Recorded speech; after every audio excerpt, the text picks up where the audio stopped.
Welcome to Paranormal Heart Podcast with host Kat Ward.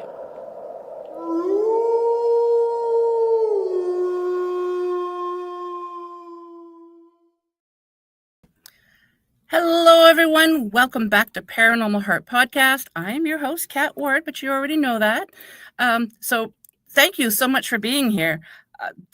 I'm all excited, and I'll tell you why in a second, but I'll try and get my head straight here. So tonight's segment is pre-recorded, streaming on United Public Radio Network, 107.7 New Orleans and 105.3 the Gulf Coast. Oh, good grief.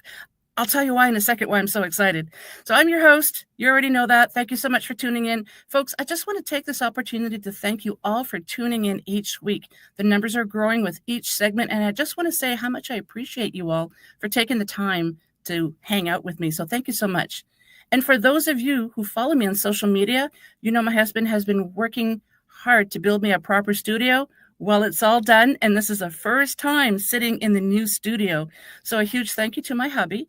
And for those of you tuning in, you won't see much of a difference while watching the video. The lighting is better, I think, and I hope the audio is too. So please reach out to me. Let me know what you think of how does the new studio sound? How does it look for the lighting and anything? So any feedback would really, really help. So folks, my special guest tonight is my first from the land down under, Sarah. Oh my God, I forgot to ask, is it Bignell? I am so sorry, Sarah, if I butchered your last name. Sarah is a creator and host of Yowie Central, a podcast dedicated to Yowie Bigfoot research in Australia and mysterious phenomena from around the world, and features in-depth witness testimonials. Sarah is also obsessed with other cryptids, paranormal happenings, UFO, alien encounters, and all things kooky and spooky. So buckle up. Yowie Central heads down all sorts of fascinating rabbit holes. So thank you very much, and help me welcome Sarah. Hello. Hello. How are you? I'm doing great. I'm super excited. The new studio. I had my first Australian guest, so I'm pickled or tickled pink. I'm not pickled. Congratulations. Congratulations on the studio. That's very exciting. Did I butcher your last name? Oh, no, Bignell. Okay. Pretty good. You got it. Okay, with a Canadian accent. Yeah. So I just want to say thank you to Jen, because I had heard you on her show, and I thought I have to have this lady on my show as well, because I know very little about the Yowies in Australia. I know there's Yowies, there's Bigfoot, there's other bipedal creatures there, but I really don't know a whole lot about it. So I am so happy that you're here to talk about everything strange that is there. Oh, it's so lovely to be here. Thanks for inviting me. You're very welcome. Where would you like to start? So actually, how did you get into the Yowie research? I guess I've always been drawn to weird stuff, to mysterious phenomena, the paranormal, Bigfoot. I was one of those kids who only ever read stories that were about fairies and dragons and then later werewolves and vampires, and I still really generally only read that stuff. And so I've spent many hours over decades now just being an enthusiast when it comes to Bigfoot. I was really drawn when I first saw that Patterson-Gimlin footage back in the. I think I might have seen a still shot of it in a book somewhere, and I've just been really drawn to it ever since. And then I didn't even discover there was an Australian Bigfoot until I don't know, about 20 years ago. I didn't know about it when I was young. Yeah, I didn't know about it when I was young. And so fast forward to about 6 years ago, a friend of mine worked at the local radio station, the volunteer radio station, and she asked me one day to come in and co-host with her. Her usual co-host was not well, and she said, just bring something to talk about. It doesn't matter what it is, just bring something. And the only thing that I could really talk about with lots of information was something that I'd been obsessed with for so long, which was the subject of Bigfoot in the United States and Canada and Australia as well. So I filled in for her. she said, that was really cool. Why don't you start doing your own show? And so I did. And it started on the local radio station. It's a volunteer radio station. And then it just grew and grew. And I started publishing them as shows, as a podcast. And then I left the radio behind because that was very restricted to 57-minute long episodes. Yeah. And I found I was having these really long chats with people. So I made it into just a podcast. And 6 years later, it's going gangbusters. It's really good. That's amazing. Wow, so you and I have been podcasting for roughly the same amount of time. Yeah. Yeah. So do you know where are your listeners? Like, are they all over the world? All over the world. Last time I checked, the show had been downloaded in 33 countries around the world. Which was pretty cool. So people from everywhere, really. I was actually really excited when I saw that statistic, because it gave me a bit of a thrill knowing that people all over the world are listening to my show. Yeah, I've said for a while that numbers aren't really that important to me. Yeah, I want to have as many people listen to the show as possible. But what I find fascinating is where people are listening from. I mean, all over the world. It's crazy when I look at the what's it called? Logistics? No, it's not logistics, but anyways, statistics. Thank you. It's just fascinating where people are listening to my little show. Yeah. And I'm sure you feel the same way. Yeah. Really funny feeling to know, especially because I started out with a handful of local listeners on the local radio show, to know that now it's listened to in so many different places around the world. It's really exciting. Oh, that's amazing. So have you had sightings yourself? Not with my two eyes, but I've had lots of encounters with them. I go camping a lot, and so I've had a lot of encounters in the bush when we've been camping. But I've also had the last 2 years been experiencing mindspeak with them. So while I haven't seen them with my eyes, I have seen them in my third eye, and I have many experiences with mindspeak with them. A couple of years ago, someone contacted me. He's a shaman. He's an Australian shaman. And he told me that while he was in ceremony, a Yowie, a big, 12-foot tall Yowie, came to him in ceremony. So the shamans work in the spirit realm, and he sees, my friend sees everything in 3D, like a movie. I don't see things quite as clearly as he does. Yeah. But he said there's a Yowie came to me and asked me to put me in touch with you. He really wanted to talk to you. And I was like, what? Wow. How exciting. Yeah. Yeah. Oh, it just blew my mind. It blew my mind. And so he set up a time that we got on Skype, and he did a ceremony with me, and we called in this Yowie.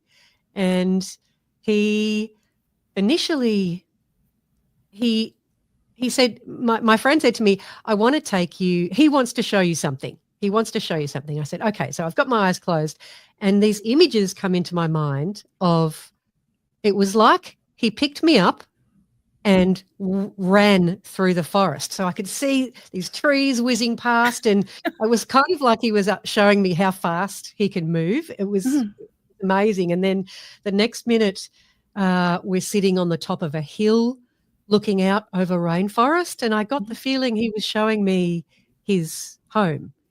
And it's the rainforest. It's not where I live. I live in a different part of the country. So he didn't live down near me. The next vision I saw was him. I could see a campfire, and then I thought, well, that's a bit weird. I didn't realize they used fire. And then I realized that I could see the space where the fire was. I recognized it.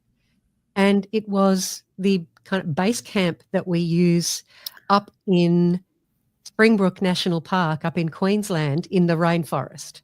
And I've been there quite a few times. Wow. Hmm.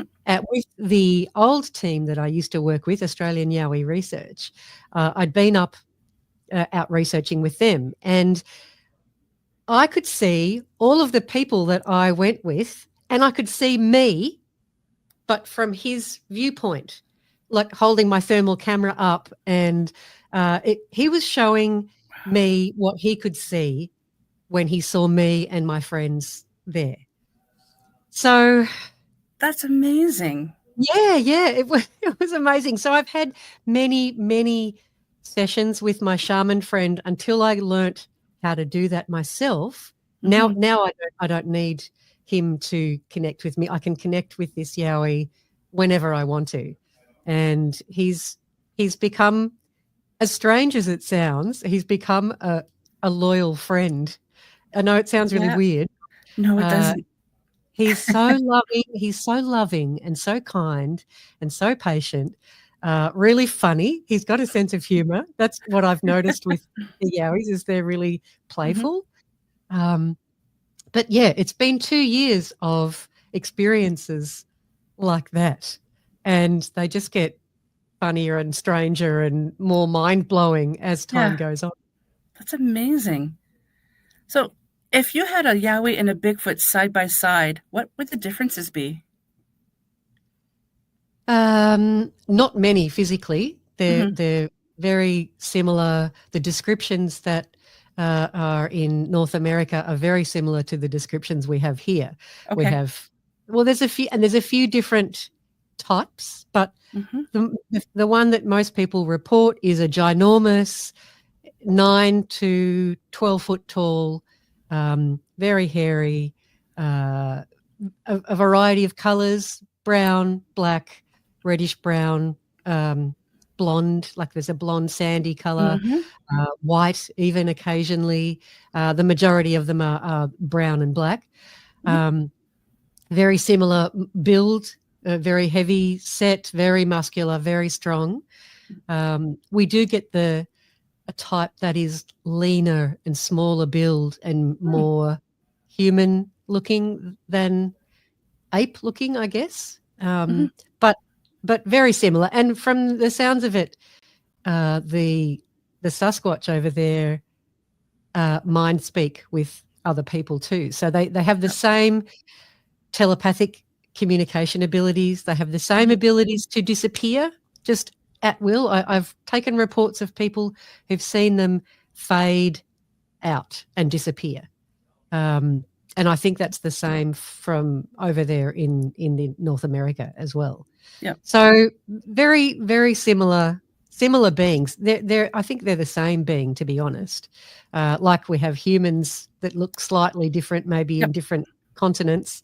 These are the same, from what I understand.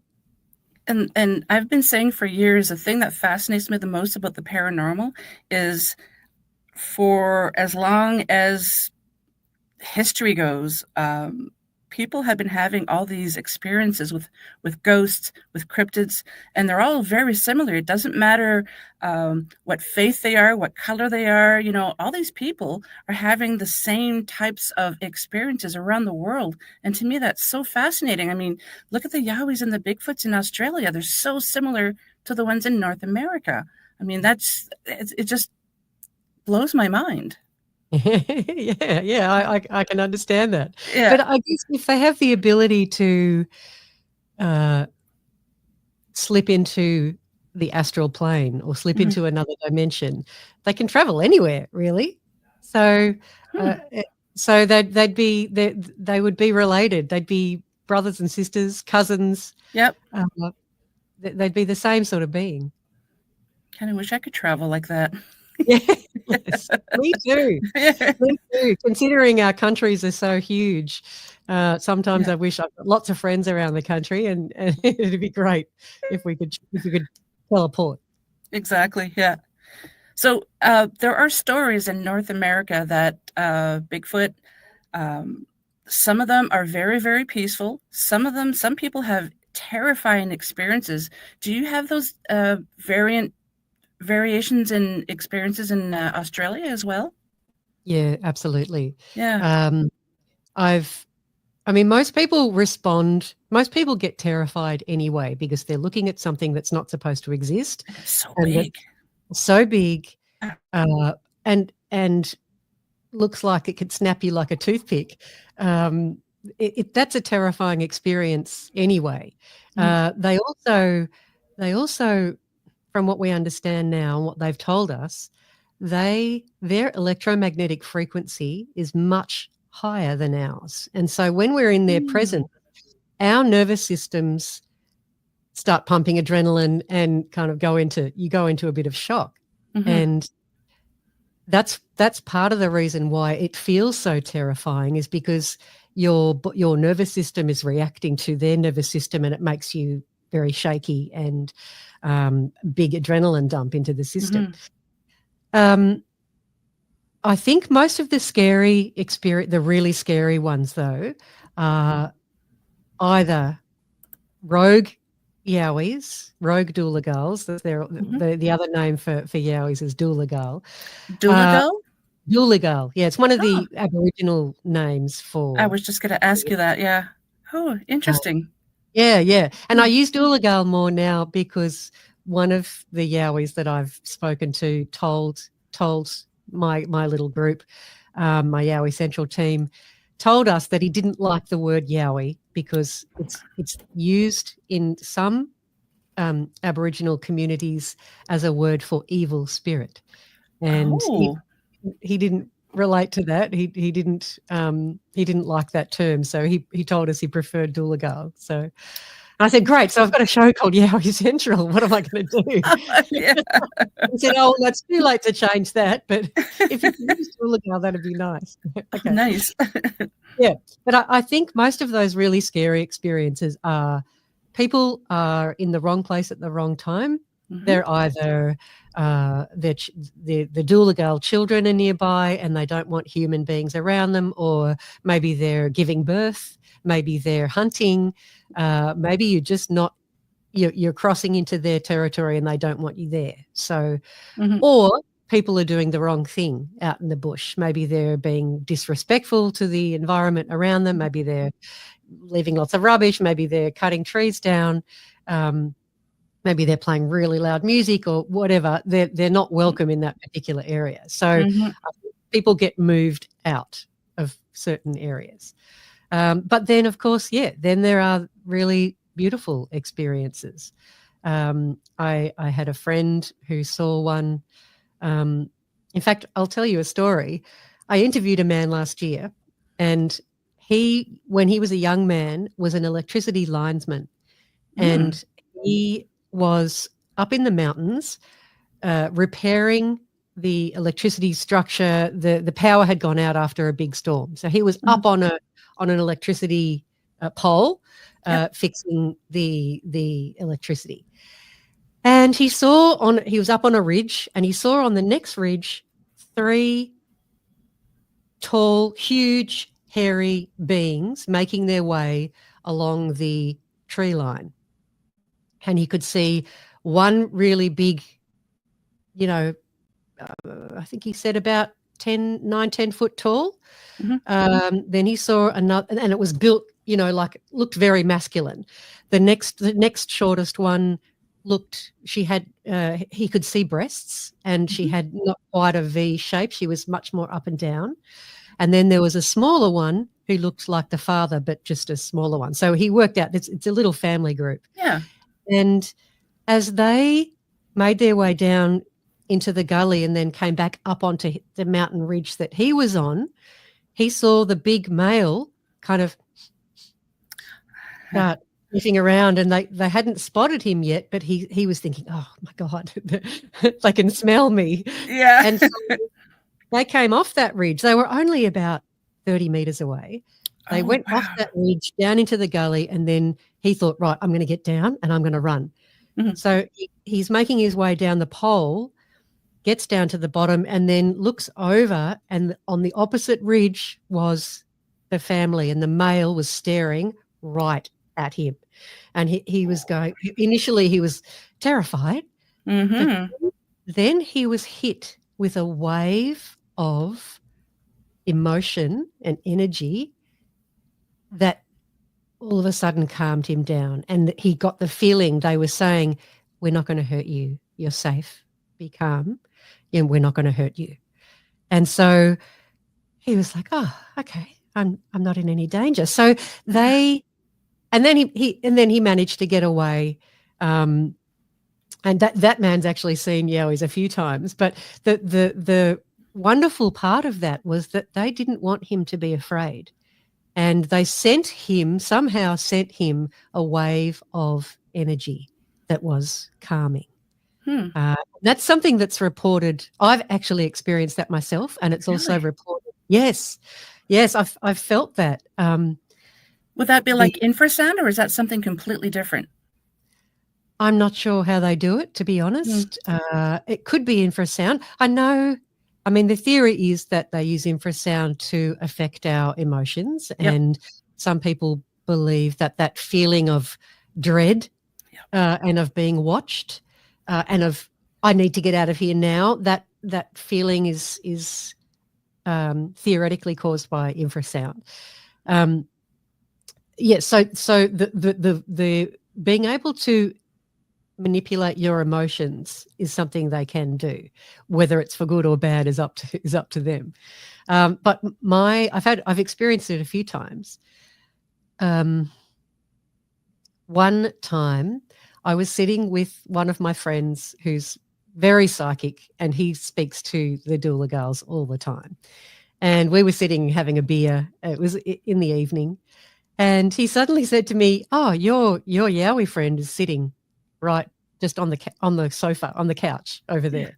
And I couldn't see him with my eyes, but I heard the sofa, the couch creak. And I thought, oh my God, he's here. And I was saying out loud how happy I was that he was in my life. He's the contact with this being has been earth-shattering, mind-blowing. My life has changed completely for the better. Yeah. And so I was saying how much I loved him, and all of a sudden I felt this wave of love, like, and it was like a full body rush, and my throat choked up like I was about to cry, and my eyes started like tearing up, and I just felt this like whoosh of what I can only describe as love go through my body. And it was like a truck had hit me, but in a good way. Yeah. And it's quite an incredible, remarkable experience when you feel something like that. So they can make your experiences good, or they can make them scary, depending on what you're in, I think. When you mentioned the family sending love to your linesman friend, it kind of reminds me of if you're walking out in the woods and you see a bunny or something, and like, it's okay, I don't want to hurt you, we're just going to go over here. Yeah, it's almost like, oh my God, it's a human, it's so cute. That's right. Right.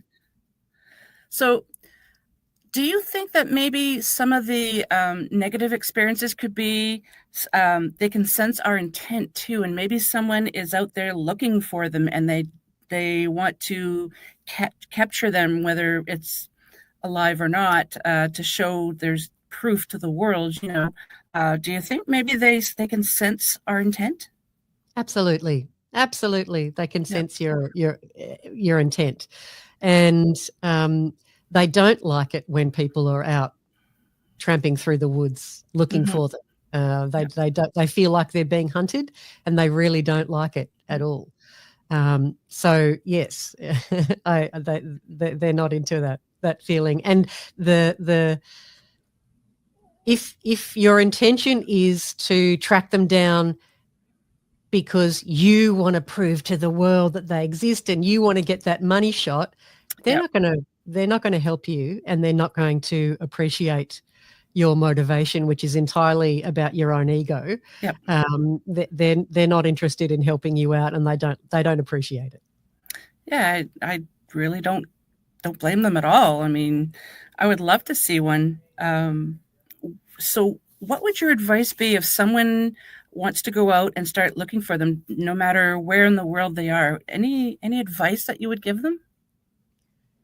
I would suggest, if you really want contact with them, go out. You don't need to be in the bush, but if you go camping, sit around the fire. Don't spend the whole time with your intention just to find them, because they don't really like that feeling. If you go out, the most important thing, they can see your heart and your intentions. Mm-hmm. And they have communicated to us that they are reaching out to lots of people around the world right now. Yep. But they're only reaching out to the people who are open-minded and who have good hearts and who have pure hearts, and who don't mean them any ill intent. Yep. So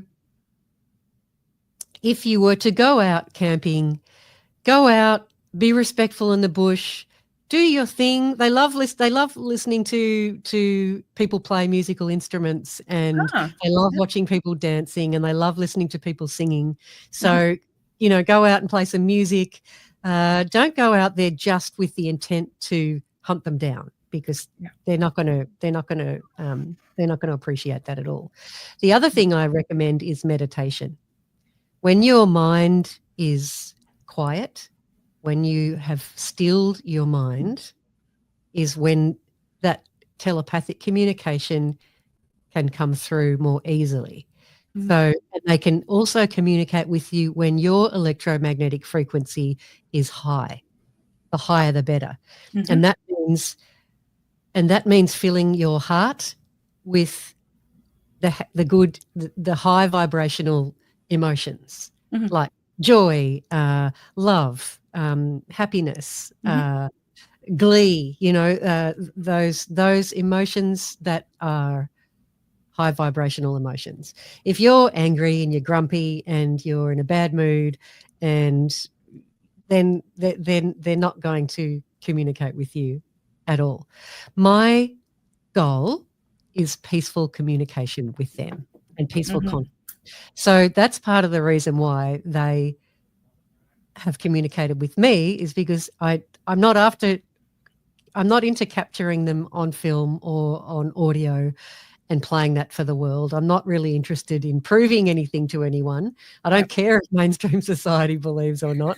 I don't care about they're there. Yeah. I know they're there, and I don't care about proving them scientifically either. So they know that my intentions are pure, and so they're happy with that, and they like communicating with me, because I don't want anything from them. I want to be friends. So my recommendation to people would be to go out with those intentions. Do you think if you had the opportunity to take a photo with them or to record them, and you asked them if it was okay, only for your own purposes, do you think they would let you? Yeah, they might. I always ask whenever I'm out in the bush and I'm taking photos. I always yell out, "I'm about to use the camera. If you don't want to be in the shot, bob down." And if you want to be in the shot, great. If you don't, then get out of the way, because I'm going to use the camera. Okay. I promised them that I would never capture them inadvertently on camera and then use that without their permission. So they haven't yet being respectful given their permission to share anything, but that's okay. They will when they're ready, if they want to. That would be my goal. I mean, I would love to go out and be able to get a selfie with one, but just keep it from my own personal use. I definitely would not share it with the world, because there's so many people out there that no matter how legit it is, are going to say, no, that's a bunch of rubbish. It's not real. It's AI, but I don't want to prove to the world. I just want to be able to document it for myself. Yeah. I hear you. What they explained to me, that when you capture them on video or audio, whoever watches or listens to that there's an energetic connection between the person watching and the Doolagal or the Sasquatch in the footage. And so if you get them on film, you somehow manage to get them on film, and then you publish that, that being in question, every time someone looks at that picture, they're connecting with that person, and that person might not be a very nice person. That, not everyone is a good person, and there are some unpleasant people out there who have horrible things, horrible thoughts, and horrible hearts, and they don't want to be connected to just any Tom, Dick, or Harry who happens to be looking at them. So that's a big part of the reason why I don't share any of the photos or video that I might have publicly, because they don't appreciate it. I feel really sad for the female Sasquatch who was in that Patterson Gimlin footage, the famous footage, because with the millions of people around the world who've watched that footage, that must have been like torture for her. And I never even thought of that. Yeah, it's awful. So I would never do that to them, never, without their permission. Yeah.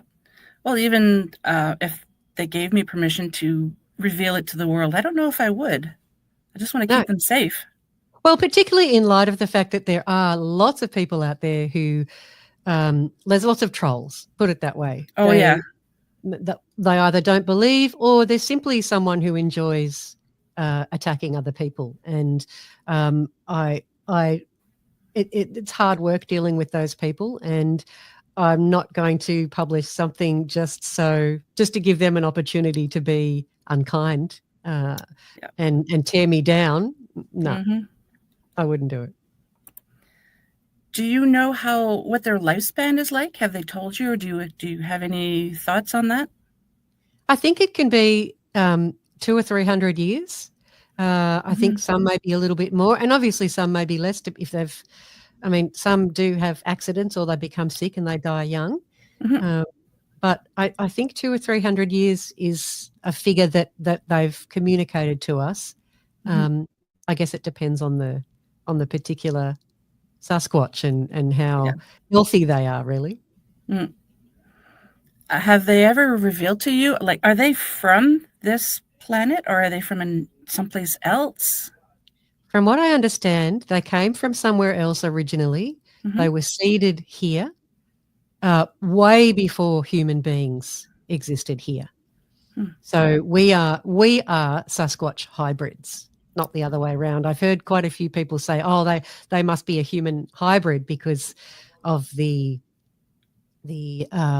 gene analysis, the DNA analysis that's been performed by people like Melba Ketchum. There is and the same analyses have been done in different countries, including here in Australia, and the same results come up, and is that the mitochondrial DNA is human.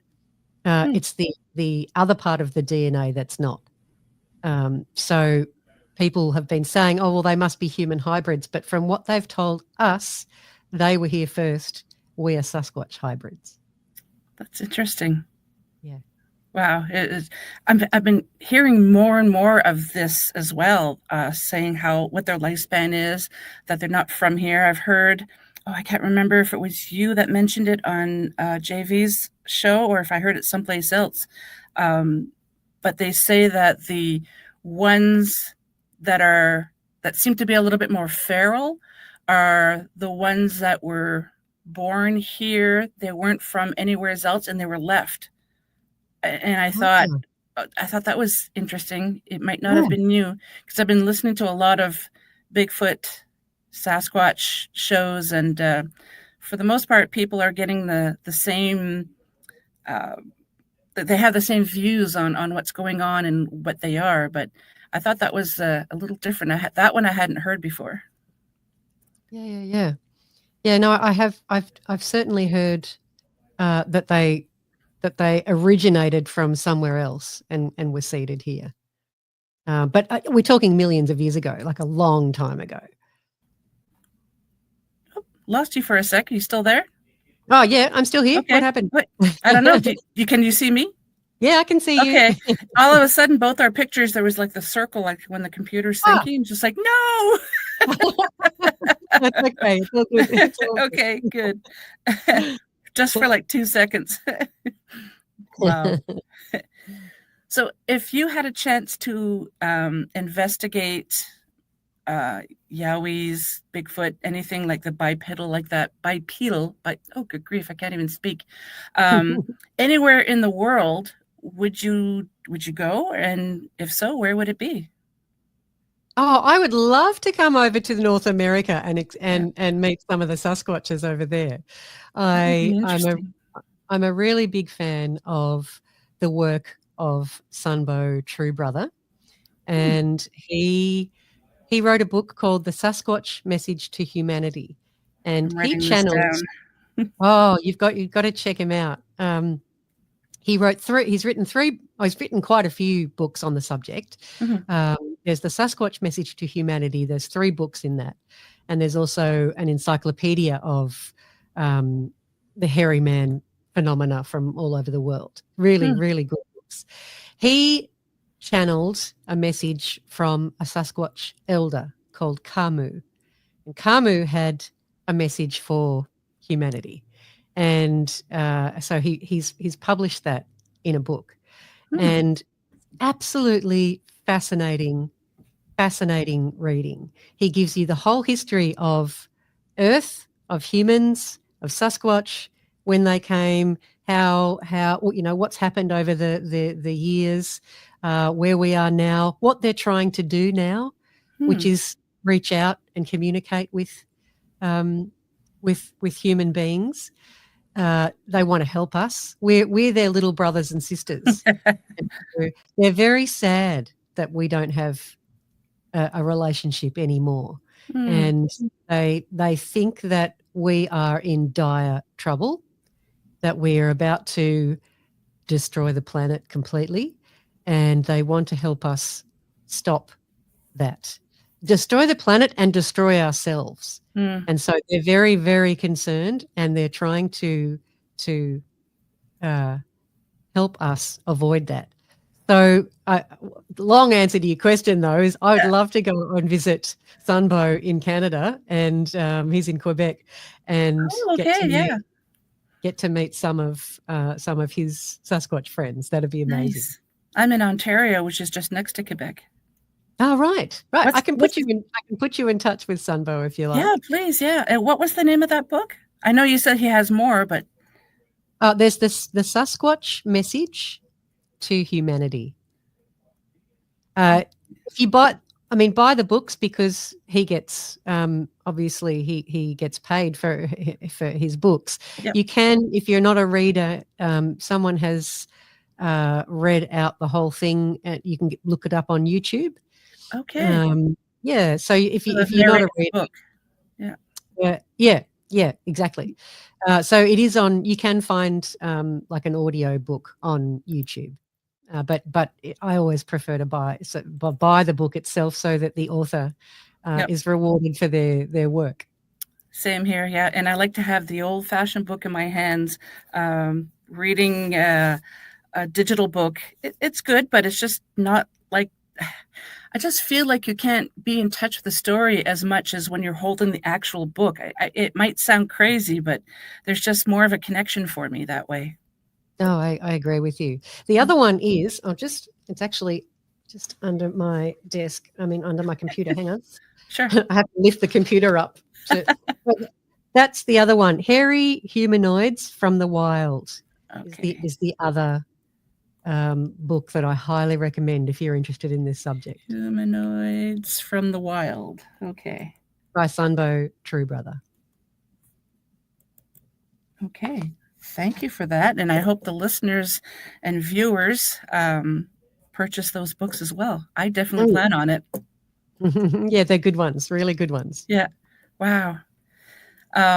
Any place else that you would like to go and investigate to see if you can communicate with any others around the world?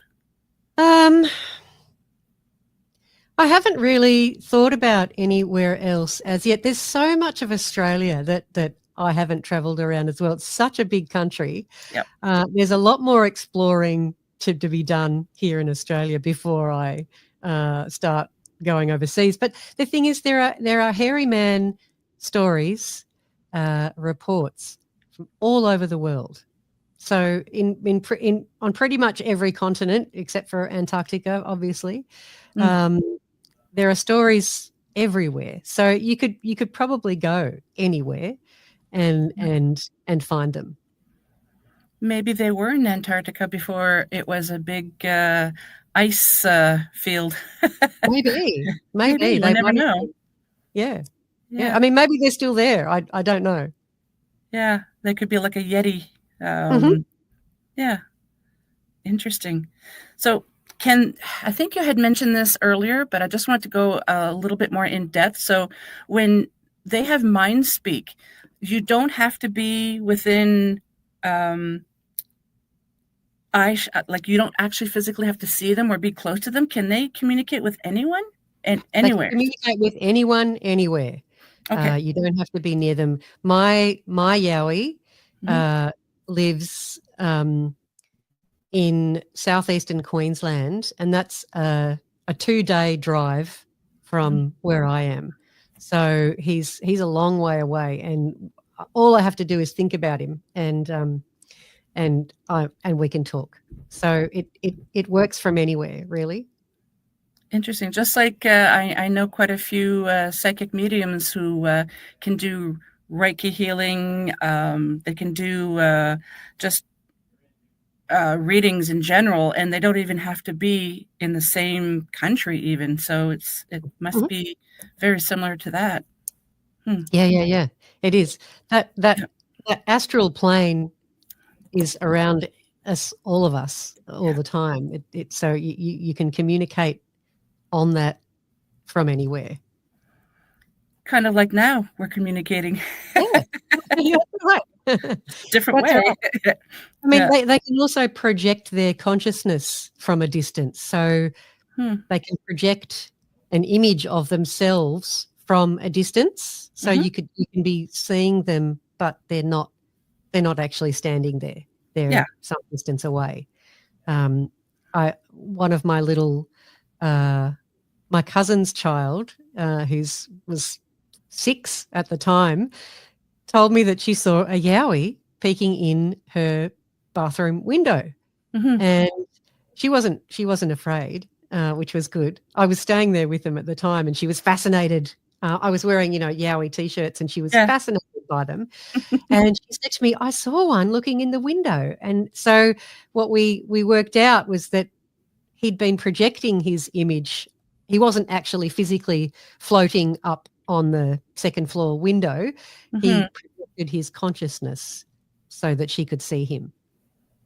And that happened. Sorry, go on. No, go ahead.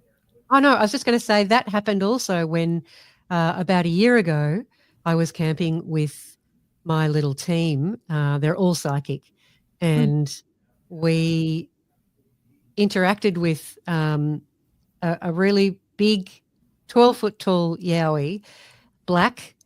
We were standing there. There was 3 of us, and he projected his image into our minds all at the same time, and we could all see the same thing at the same time. He wasn't standing there, but we could all see him. So yeah, they don't have to be right next to you. They can communicate with you, project their consciousness from anywhere. Do you think that's why maybe some people, you'll have a few people and some of them say, "I just saw Bigfoot," and other people like, "I was looking at the same spot and I saw nothing." Or people, maybe that's why they're so difficult to photograph. Maybe it's not their physical form that's there. Absolutely, yeah. I mean, I took a report from someone, a guy who was with 2 other friends. They saw a Yowie cross the road in front of them, walk behind a big tree, and then disappear. Well, one person saw on the other side of the tree a big goanna, which is like an iguana or a lizard. Okay, yep. Big lizard come out from the other side of the tree. One of the other people saw a random man wearing tracksuit pants come out from behind the tree and walk off. And he was calling out to him, but this man didn't respond at all. Yeah. And then the other person saw nothing. So all three people saw different things at the same time. So yeah, that they can. And I've also taken reports from people who could hear like a thunderstorm, for example, but the other people who were nearby didn't hear anything. So fascinating. Yeah. Just excuse me, I'm going to turn the heater off because I'm roasting. Right. Oh, I guess it's your winter there?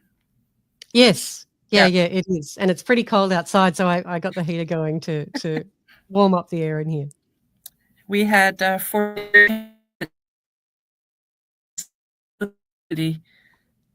Sorry, say that again. You cut out for a sec. Oh, so we have today. It was 40 degrees Celsius with the humidex. It's been we've been in a heat wave the past few days. So far out. That's hot. Yeah, it is really hot. It gets that hot here. It gets up to. Well, I mean, we get 45-degree days sometimes. Yep. But it's not humid. So the humidity. Really? Yeah. Huh. Yeah. It's not. I mean, it's not as humid as that. No way. So it's hot, but I think when it's that humid, it's way worse. Yeah, I prefer the dry heat. Doesn't make me feel like I'm melting. Exactly. Yeah. Exactly. So tell us some of the other experiences that either you've had or other people that you've spoken with had. Okay, so I'll tell you the same man that I was mentioning before who felt the wave of safety and calm. He became, after being an electricity linesman, he became a helicopter pilot and a fire bomber. And he was working, this happened a few years ago, he was working on a wildfire, bushfire that we had here. Yeah, you had some really bad fires a few years ago. Yes, we every few years we have really bad ones, and this was a really bad summer. It was the summer of 2019, 2020. And he was bombing a ridge. The fire was coming up a mountain ridge, and he looks out of the helicopter, and at first he sees 5 or 6 people running along the ridge. And he was like, what are people doing down there? There's not supposed to be anybody there. Yeah. And he looks down again and he realizes that they're not wearing any clothes and they're all hairy. And so they were trying to escape this fire front. He lands the plane to reload with water, and there's a dam a little way away. And while he's loading, he's out of the helicopter, he turns around and sees 2 tall Yowies looking at him from a little distance, not too far away. And so he was thinking, were they the two of the beings that he saw running across the ridge? But what I found really interesting about that story was some Doolagals, some Yowies have the ability to slip into another dimension, to disappear. But not all of them can. Not all of them know. It depends on the clan they're born into and the culture of that clan. Some of them are more advanced when it comes to telepathic communication and raising their electromagnetic frequency so that they can disappear. They can't all do that. They told us that they can't all do that. And it depends on the energy in a particular area. So if they're in an area where there's a low vibrational frequency, they find it much harder to disappear. Makes sense. So yeah. So it doesn't always work when they want it to work. Yep. So I thought that was really unusual. That I thought, why couldn't they all just disappear? If the fire was coming, they could just disappear out of the way to safety. But that was an example of them not being able to do that. And this particular group either couldn't at the time or didn't know how to do it at all. But they were running to get to safety instead of disappearing. Hmm. So I thought that was an interesting example of what happens when there's a fire, because often people, whenever there's a big fire, Yeah. people are often talking about, oh, I hope the Yowies are okay. I wonder what they do when there's a big fire. Some of them can disappear, but some of them can't, and they have to run for it. So yeah, I thought that was an interesting example. Yeah. I heard that story when you were on JV's show, and something about the children aren't able to do it. It's something that they learn later on. So that was probably another reason why, because they want to stay with the children. Yes. So they're Yeah. not born. They're not born knowing how to do that. Yeah. It's they need to be taught how to do that. And so when their children are really little, they can't disappear. So they're vulnerable. Mm-hmm. So yeah, that was possibly the children that were with them couldn't disappear. I'm not sure what was the story in that particular case. Yeah. So what about another story I can tell you? I'll tell you the Bellbird Grove one. So a man this was during COVID. No one was around. He'd gone out for a walk, and he used to go to this national park area. And he's walking off track, walking down a dry creek bed, and hears two rocks clacking together. And he was like, well, it's a bit strange. What's that? What's making that noise? There's no one out here. Everyone's locked up in their houses. And he comes around a bend in that dry creek bed, and up ahead he sees a small, hairy being splashing around in the water and clacking rocks together. And you know how a little kid might be splashing around in the water. And this man had never heard of Yowies, didn't know about them at all. He's a scientist, very pragmatic man, not particularly interested at all in the paranormal or anything like that. So he sees this thing that he has no idea what it is. This little being spots him and then turns around to the side and makes like kissy kind of mouth expression, and he all of a sudden then this big stomping giant being stomps down into the riverbed, looks at him and roars at him. Oh. So the big mama or the big papa, whichever one it was, is like, don't you look at my baby. Get away from my baby. Rah! And this guy spun around and ran. He was a runner. He was a sprinter. And he said, I easily did my personal best. Oh, wow.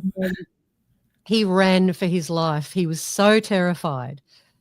Imagine, and it's scary enough seeing one of these beings if you know about them. If you don't know about them and you don't think that this kind of thing exists at all, and it's roaring at you, the poor man was absolutely terrified. And he said, Sarah, I had 2 phones in my pockets. There was no way that I was going to stop and pull my phones out and take a photo. He was so frightened that he didn't tell his family or his wife or anybody for 6 months. Like he was so shaken. He even ended up going to the doctor and asking for medication, anti-anxiety medication, because he was so disturbed by what he saw. So that was one of the scary experiences. Yeah, and obviously it was because the adult didn't want any humans around their child. Which I don't blame them. Yeah, exactly. Wow. One of the other ones I can tell you, one of my favorites, because it's crazy. This woman was driving home at night.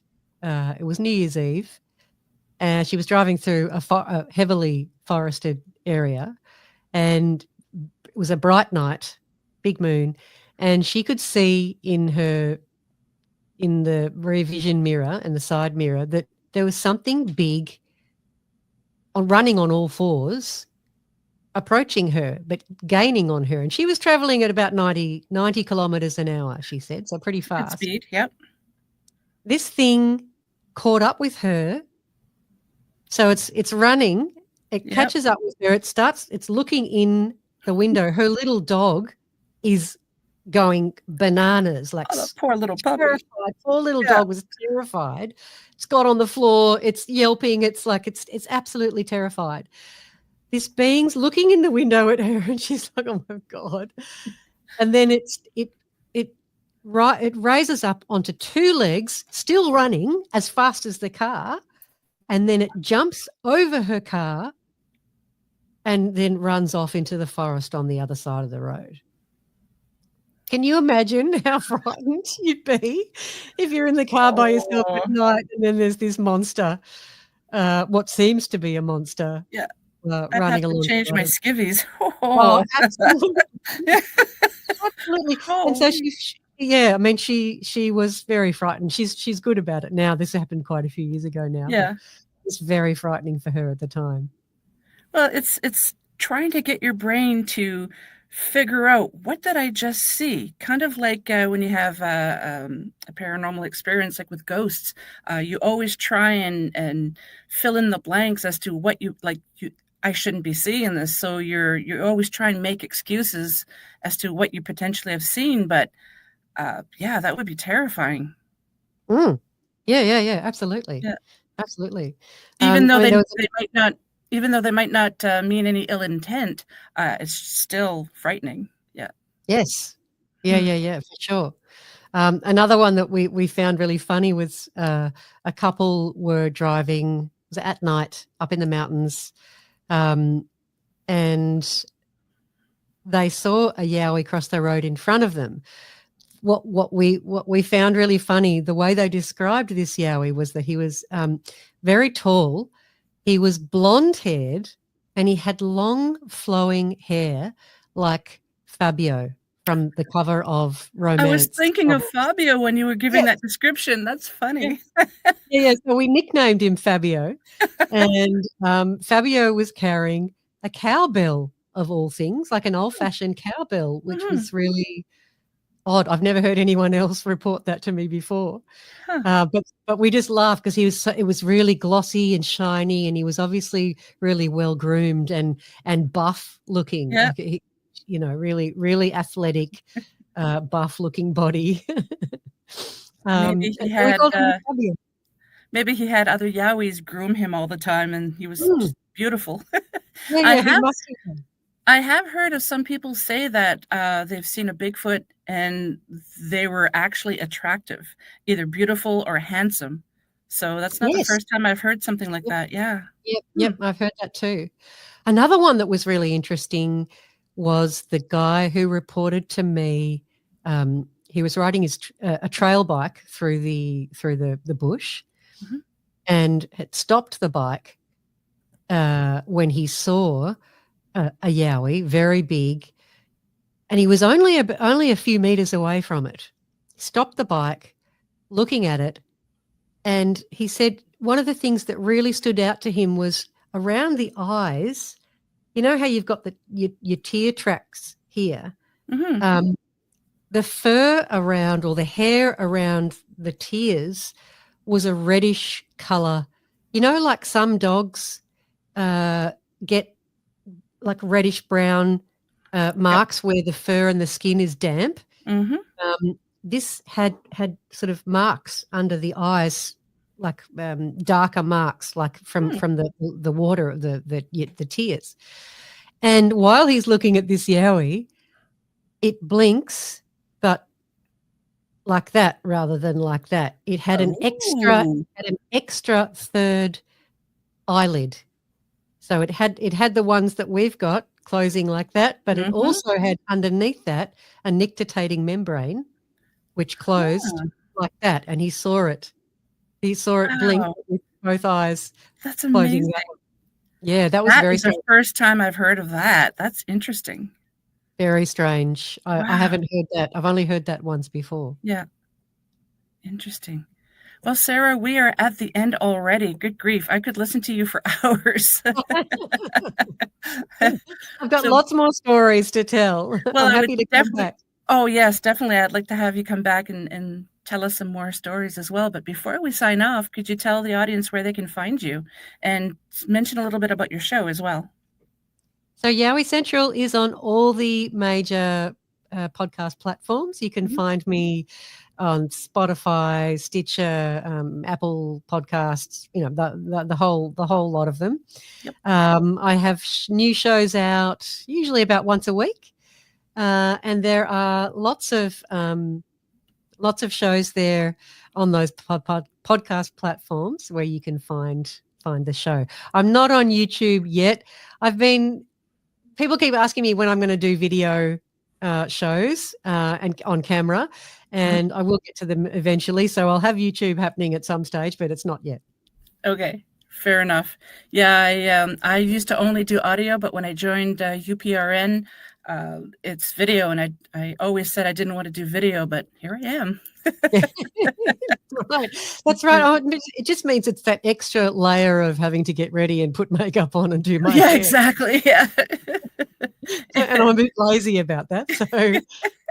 So yeah, audio is better for me, but I know people are asking for video, so I'm going to have to bite the bullet and do it soon. Yeah.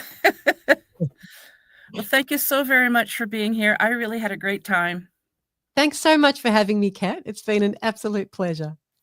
Pleasure was mine as well. If you are able to hang tight for a few minutes, we can chat after I say my farewells to the audience. No worries. Thank you so much to my special guest tonight, my amazing audience, and UPRN 107.7 New Orleans and 105.3 the Gulf Coast. Remember, if you enjoyed the show, please support us by liking, subscribing, sharing, and commenting. And another way to help support the show is by grabbing some swag. If you'd like to pick up your very own Paranormal Heart Podcast mug, just like this, for those of you who are watching the video, drop me an email at paranormalheart13@gmail.com. Until next time, take care of each other and much love to you all.